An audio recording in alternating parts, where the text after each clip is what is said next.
Zona Aceh TV.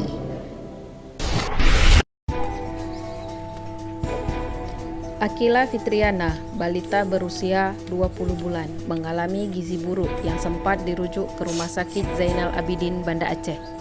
Kini penyakitnya kambuh lagi yang membutuhkan perhatian semua pihak, terutama pemerintah daerah Aceh Utara.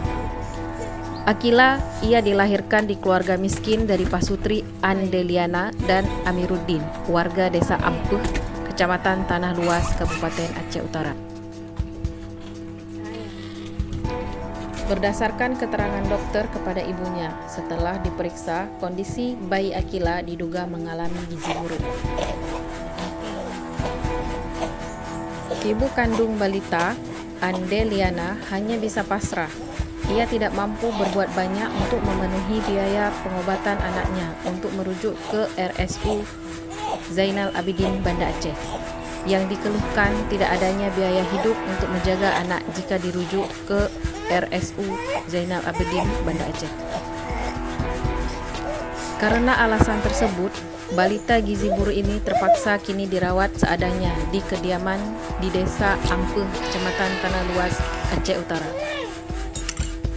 Selain gizi buruk, dokter memvonis bahwa Akila juga mengidap cairan di otak yang membutuhkan biaya besar untuk pengobatan, juga penyedotan cairan.